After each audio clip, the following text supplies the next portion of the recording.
जिल्ह्यातील पिंपळनेर परिसरातील घोडेमाळ येथे एका आनंदाच्या लग्न समारंभाचे रूपांतर थेट रक्तरंजित रणांगणात झाले। विजयगिरी गोसावी यांच्या मुलीच्या लग्नावर गुजरातमधील सोनगड येथील संशयितांनी नियोजनबद्ध हल्ला चढवत तिघांची निर्घृण हत्या केल्याने संपूर्ण धुळे जिल्हा हादरून गेला आहे। धमक्यांपासून थेट खुनापर्यंत विकृत मानसिकतेचा कळस।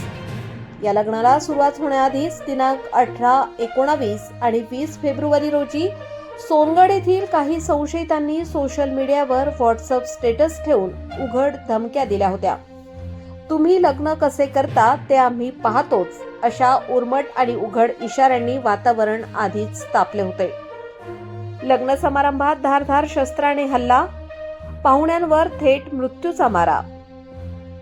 आज लग्न समारंभ सुरू असताना सोनगड येथील संशयित आरोपींचा टोळकाच धारधार शस्त्रे घेऊन लग्नस्थळी घुसला।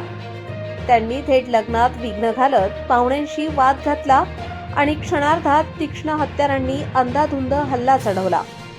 या रक्तरंजित हल्ल्यात सुरेश सुकडूगिरी गोसावी, साहिल सुरेश गिरी गोसावी, देवेंद्र ज्ञानेश्वर पवार यांच्यावर निर्दयीपणे वार करण्यात आले। रक्ताच्या थारोळ्यात पडलेल्या जखमींना तातडीने रुग्णालयात हलवण्यात आले, मात्र उपचार सुरू असतानाच या तिघांनी प्राण सोडले।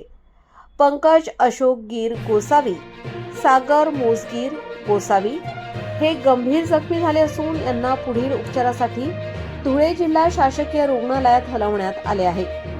आनंदाचे रूपांतर शोक सभेत, महिलांचा हंबरडा, नातेवाईकांचा संताप। जिथे मंगलाष्टक घुमायला हवे होते तिथे आता रडण्याचे आवाज घुमत होते। मुलीच्या लग्नातच मृत्यूचे सावट पसरल्याने संपूर्ण परिसर सुन्न झाला आहे। महिलांनी रुग्णालयात आक्रोश करत आरोपींना कठोर शिक्षा देण्याची मागणी केली आहे। आमच्या लेकरांना मारणाऱ्यांना फाशी द्या, अशी संतप्त मागणी नातेवाईकांनी केली।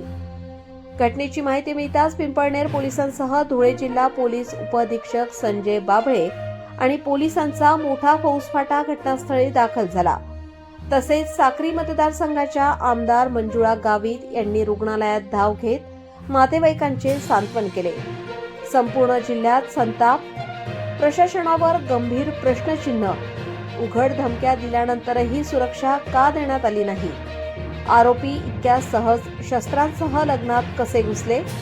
पिंपळनेरमध्ये घडलेली ही घटना केवळ 3 व्यक्तींचा मृत्यू नाही, तर ती कायदा सुव्यवस्थेवर थेट प्रश्नचिन्ह उभे करणारी आहे। लग्नाच्या मांडवात रक्त सांडणाऱ्या या नराधमांना तात्काळ अटक करून कठोरात कठोर शिक्षा देण्यात यावी, अशी संतप्त मागणी संपूर्ण धुळे जिल्ह्यातून होत आहे। रईस शेख, विसरवाडी। मी अशोक गिरी, माजी नगरसेवक साक्री, भटके उन्मुक्त हक्क परिषद उत्तर महाराष्ट्र शिवसेना संपर्क प्रमुख। इथं पिंपळनेर इथं घोडेमाल इथं माझ्या भाषाची मुलीचं लग्न होता। विजू गोसावी त्याची मुलीचं लग्न होता। त्यांनी पत्रिका दिली। मुलगी पिंपळनेरची मुलगी सोनगडला दिलेली आहे। तर सोनगडला दिलेली आहे तर सोनगडवाल्यांचे जरा वागणूक, त्यांचे जे ना राहणीमान सर्व आहे ना, ते लोकांना कोणाला बी भांडतात।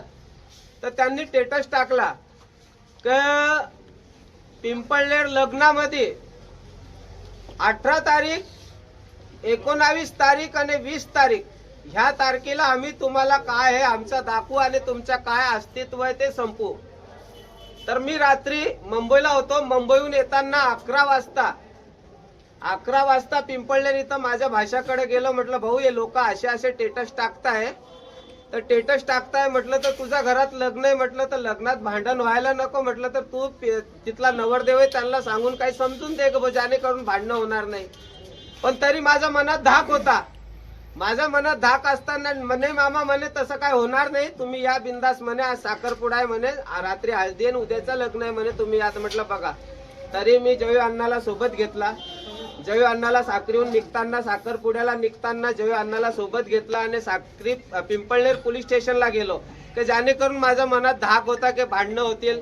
कोणाच्या लग्नात जर भांडणं झाले तर त्याच्या त्या भांडणामुळे कोणाच्या लग्नाचं नुकसान व्हायला नको, म्हणून आपण पोलीस स्टेशनला जाऊन हे व्हिडिओ वगैरे तर त्यांनी जेवढे स्टेटस टाकलेले होते ते स्टेटस मी तिथं दाखवले। पण साहेब अण्णांनी साहेबांना फोन केला अण्णांनी साहेबांना फोन केला असताना साहेब आज शिवजयंती छत्रपती शिवजयंती असल्यामुळं साहेब कार्यक्रमाला होते. तर अण्णा बोलले भाऊ म्हणे एक काम करू आपण संध्याकाळी म्हणे तिथं जाऊ म्हणे आणि साहेबांशी भेटून घेऊ. आता म्हणे ते नवरीवाल्याच्या बापाला भेटून येऊन जात. आम्ही तिथं भेटायला गेले तर ऑलरेडी ते तिथं आलेलेच होते चक्कू वगैरे घेऊन खिशातून सर्व. जसे आम्ही गेलो बसायला गेलो तिथं बोलायला गेलो तर बोलताना आम्ही बोललो म्हटलं भाऊ असे असे स्टेटस का बरं ठेवता कोणाचं लग्न होऊ द्या असं तसं. त्यांनी मागं पुढे विचार केलाच नाही. माझा भाऊ आहे माझ्यापेक्षा लहान सुरेश गिरी सुकडूगिरी गोसावी त्याला डायरेक्ट मारून टाकला. जेव्हा त्याच्यावर सुटलं तर तिथं देवेंद्र ज्ञानेश्वर पवार गेला त्याला बी घाव मारला. सुरेश गिरीचा पोरगा गेला त्याला बी घाव मारला. सुरेश गिरीचा भाषा गेला सागर गोसावी त्याला बी घाव मारला आणि माझा पोरगा गेला त्याला बी घाव मारला. त्या लोकांनी प्लॅन वाईज हे घटना घडवली आहे. आम्ही पत्रकार बंधूंना आणि प्रशासन आणि शासनाला विनंती करतो जर ह्या लोकांना कमीत कमी 5-6 लोक पूर्णपणे प्लॅन वाईज या आमच्यावर अत्याचार केलेला आहे. याच्यापूर्वी माझ्यावर बी सोनगडमध्ये एक वेळा कार्यक्रमात मला तिथून त्यांनी पळवलं आहे. पण मी एक सामान्य कार्यकर्ता असून मला समजतं म्हणून मी माझा निघून आलो. त्यांच्या काय नादी लागलो नाही. त्यांच्या हे कारण नेहमी त्यांच्या असतं पण ते झालं. पण आज माझ्या पोरगासारखं माझ्या पोरग्याला मला खांद्याला खांदा लावून माझ्यासाठी रात पाटला गाडी सोबत चालणारा ज्ञानेश्वर देवेंद्र ज्ञानेश्वर पवार याचा काय संबंध नसताना त्या पोराचा बी डेट झाली आहे आणि माझा भाऊ सुरेश गिरी गोसावी याची डेट झाली आहे.